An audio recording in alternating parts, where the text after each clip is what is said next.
Welcome to the Making of a Nation, American History in VOA Special English.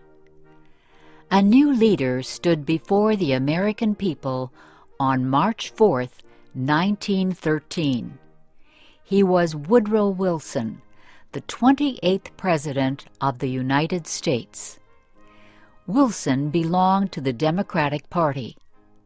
He was progressive in his belief that government should take an active part in efforts for social reforms. This week in our series, Kay Gallant and Harry Monroe begin the story of Wilson's presidency.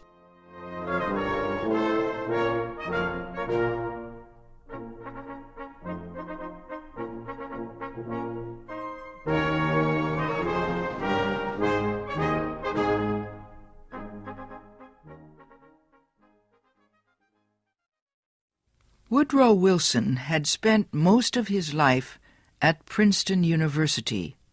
First, he was a professor. Then he was university president.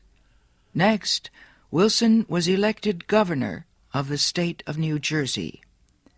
His early success as governor made him a leading candidate for the Democratic presidential nomination in 1912. Wilson traveled widely around the country during the campaign. He made speeches to many groups. He tried to make himself and his ideas known to as many Americans as possible. Wilson called his program The New Freedom. One of his campaign promises was to fight for better conditions for America's small business owners. Such proposals helped him win the Democratic nomination for president. Then he defeated President William Howard Taft and former President Theodore Roosevelt in the election. Woodrow Wilson, the former president of a university, had become the president of a nation.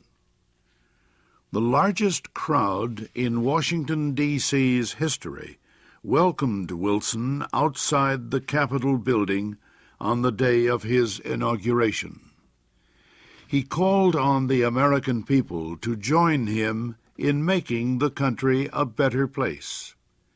"Our duty," Wilson said, "is to correct the evil without hurting the good.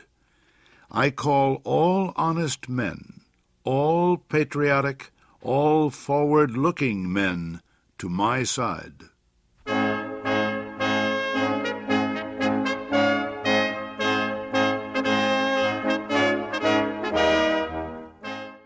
Wilson wasted no time. He immediately called a special session of Congress to act on Democratic campaign promises to reduce import taxes or tariffs. Wilson felt strongly about the need to reform these taxes. He broke tradition by leaving the White House to appear before Congress in person to appeal for his tariff proposals. Many members of Congress opposed Wilson's plans, but the new president used the results of a Senate investigation to win the fight. The investigation showed that a number of senators owned companies that depended on high tariffs for their profits. The votes of these senators were influenced by their property holdings. Public knowledge of the situation forced many of them to give up their holdings and stop resisting tariff reform.